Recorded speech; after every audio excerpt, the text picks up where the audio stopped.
Get online in the middle of nowhere? That's what this is for.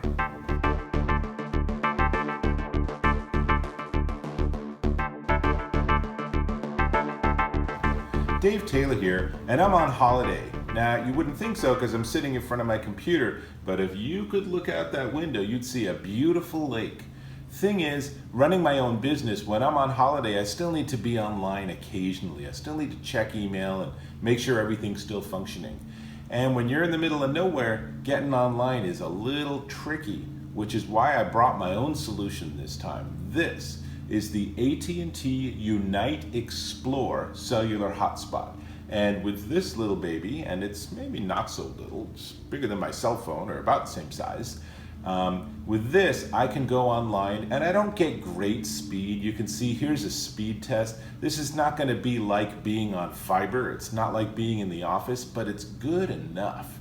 And this gives me the ability to go online if I'm backpacking in the middle of nowhere, if I'm sitting on the dock. How awesome is that? I can actually be sitting on a boat, relaxing, and suddenly check my email. Why I would do that, I'm not sure, but I could.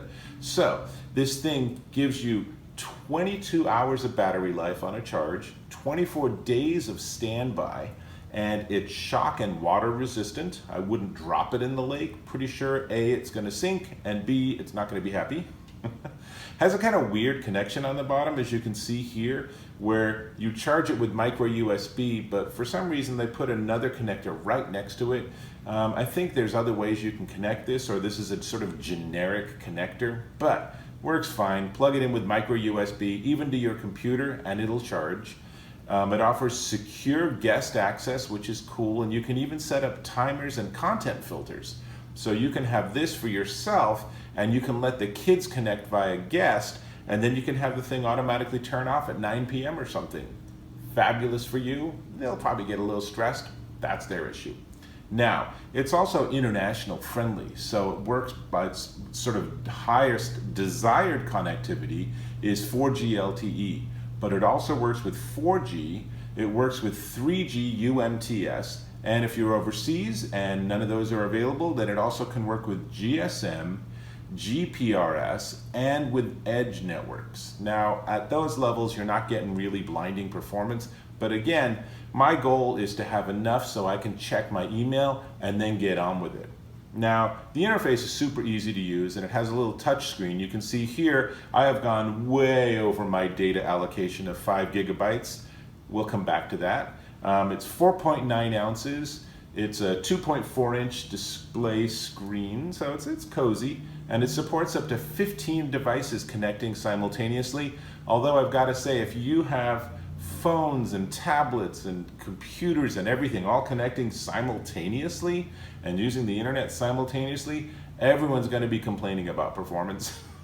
Really, it's just not that kind of connection. This is not a cable modem in a box or anything like that. It works, but you do have to have a tiny bit of patience. Overall, I've found that it's surprisingly good though. And let's see, what else can I tell you? Well, let's get to the price. But before we do that, please go ahead and click that subscribe button. I really appreciate it.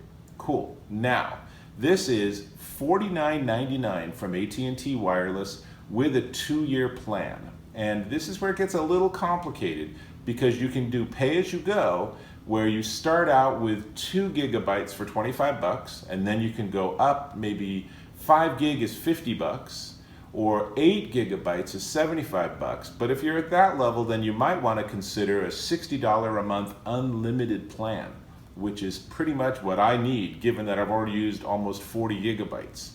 Now, to be honest, I don't know where all that data went. I just started using this with my computer and not really doing much streaming. We tested Spotify and it worked great, but haven't been doing a lot of that kind of stuff. Certainly no video, but it consumes data. I had no idea my computer was so hungry for data connectivity. So that was a bit of a surprise. But what I don't know, and you'll have to check with your local AT&T people, is whether you can actually switch plans on a monthly basis, or maybe go for a pay-as-you-go, and then when that runs out, because you know you're going overseas, you switch to unlimited for a month and then go back to pay-as-you-go. I would imagine you can do that, but as I said, you really have to check with AT&T.